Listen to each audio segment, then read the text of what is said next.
como ya le hemos dicho en otras ocasiones, agradecer su comparecencia,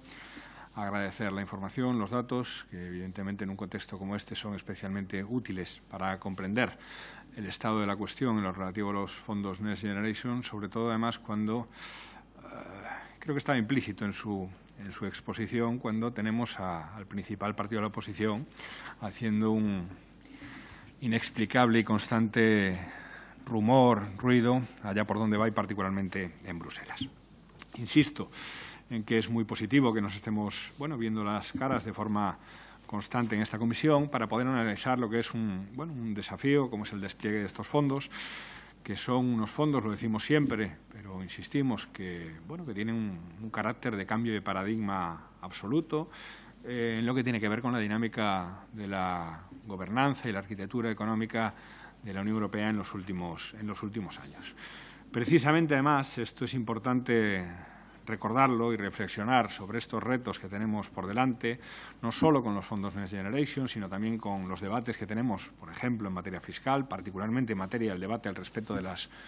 controvertidas reglas fiscales de la Unión Europea, en estos días, precisamente, en los que se cumple el aniversario de un tratado, el Tratado de Maastricht, que diseñó una arquitectura que creo que cualquier demócrata en su sano juicio ve hoy como obsoletos y a superar en términos de diseño y de gobernanza económica. En todo caso, y lamentablemente, hoy creo que en vez de empezar con lo expuesto por la vicepresidenta, toca empezar con el Partido Popular. Y toca empezar con el Partido Popular, lo que quiere decir con aquellos que vaya usted a saber con qué objetivo patriótico no cesan en su campaña de descrédito ante las instituciones europeas. Un descrédito, por cierto, que supongo que quieren acometer al respecto del Gobierno de este país, pero que fundamentalmente lo que están alimentando es su propio descrédito en el ámbito europeo con las diferentes intervenciones que estamos viendo. Fíjense, empezaron ustedes su andanada patriótica en lo peor de la pandemia, aliándose con países extranjeros o con gobiernos extranjeros, con los países precisamente que tenían los gobiernos más, digamos, austericidas o más conservadores en materia económica, precisamente contra los intereses de su país, lo que es lo mismo contra los intereses de los ciudadanos de su país. Intentaron defender que no hubiera fondos, que de haberlos fueran absolutamente condicionados y que de haberlos volvieran a significar exactamente el mismo corsé, por decirlo de forma amable y por no hablar de soga, que significó la austeridad con la que se respondió a la crisis del 2008. Fallaron en su empeño y no contentos con eso, pues ahora vemos que redoblan, digamos que la apuesta, ¿no? Declaraciones, creo que son vergonzantes por parte del señor Casado contra su propio país. Preguntas a la Comisión respondidas una tras otra con la negativa de la Unión Europea y de la Comisión, ya no a aceptar, sino siquiera, en muchos casos, a valorar sus preguntas y valoraciones, y en muchos casos, además, respondidas por comisarios de su familia política, y ya, en el descrédito total, diría incluso en el delirio, pues viajes a Bruselas, a hacerse la foto, en los que ni siquiera han conseguido que se le reciba por parte de ni un solo responsable en materia de fondos europeos. Y uno, de verdad que creo que, más allá de la cuestión ideológica, se pregunta qué objetivo patriótico se pretende conseguir con bulos, con mentiras, que si repartos clientelares, que si repartos partidistas, que si despilfarro, que si oscurantismo. ¿Qué pretende conseguir el Partido Popular con todo esto en el marco de la Unión Europea? Es lo que uno se pregunta. Y ya, en el culmen, ayer va el señor Almeida, y hay que decirlo, cuando sabemos además que en todas las convocatorias ya resueltas a las que particularmente ha optado el Ayuntamiento de Madrid, ha llevado el 100% de las subvenciones solicitadas. Y dicen ustedes que hay partidismo, señorías del PP, y creo que hay que ser serios, porque por poner un ejemplo, Galicia o Castilla y León, gobernadas por el Partido Popular, Cataluña, gobernada por Esquerra Republicana o por Junts, o el País Valencià, gobernado por Partido Socialista, nosotros, Unidas Podemos y Compromís, pues han llevado un reparto económico, digamos que equitativo a su renta per cápita y a la ciudadanía, a lo que representa en términos de ciudadanía el conjunto del Estado. Y esto, además, se ha dicho ya, el día que conocemos que, ya que ustedes siempre están muy preocupados por la prensa internacional, pues que determinada prensa internacional, particularmente The Economist, dice algo obvio, que el bloqueo a la reforma del Consejo General del Poder Judicial, por cierto, también fueron ustedes a tratar de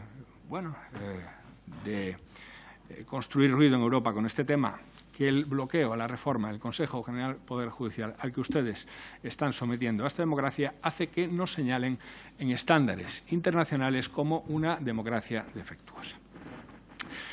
En fin, ya digo que prefería no empezar con esto, pero creo que, ya que la ofensiva del Partido Popular es total y totalmente irresponsable, pues cabe en esta comisión pues ponerlo encima de la mesa y humildemente solicitarles que dejen de hacerlo, sobre todo que dejen de hacer daño y descrédito a su fuerza política cuando lo que quieren es hacer daño y descrédito a este país. Sea como fuere, y volviendo a la explicación de la señora vicepresidenta, creo que tenemos que felicitarnos por los datos macro que se han presentado. Creo que también tenemos que felicitarnos de que las reformas y las medidas que está tomando este Gobierno, como la reforma laboral, como la constante y sostenida subida del salario mínimo interprofesional, no solo hayan sido bien recibidas por la Unión Europea, sino que, sobre todo, que esto es lo importante, estén operando positivamente no solo en los grandes números de la economía, sino que estén dándonos mes tras mes datos muy positivos para el conjunto de la ciudadanía y para el día a día de muchos ciudadanos en materia de empleo y en otras muchas cuestiones. Rápidamente, y se ha hablado también hoy aquí de las reglas de gasto,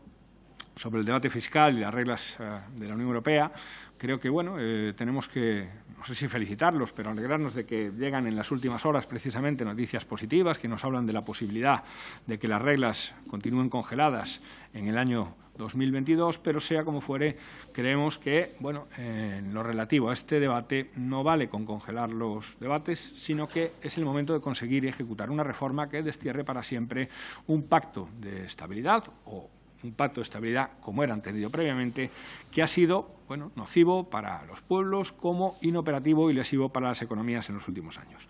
Estamos seguros y seguras de que se va a trabajar para perpetuar, además, el despliegue de instrumentos europeos inaugurados en el año 2020, como el Fondo de Asistencia al Desempleo, SURE, el plan de estímulos que hoy debatimos aquí, el Next Generation, y hacer de este tipo de herramientas que se puedan perpetuar en el tiempo para consolidar el crecimiento económico que sea justo y que sea, además, equitativo. Y en lo que respecta al endeudamiento público, creo que es hora de lo están diciendo diferentes gobiernos de diferente ideología, laminar las ínclitas barreras del 3% en déficit y del 60% en deuda pública.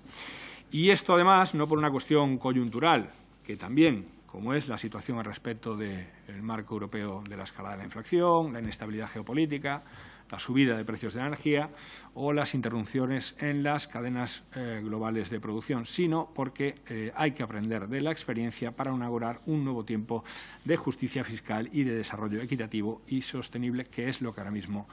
necesitamos. Por mi parte, nada más. Volver a agradecer a la vicepresidencia y buenos días. Muchas gracias, señor Gómez Reino. Por el Grupo Parlamentario Vox, el señor Sánchez García.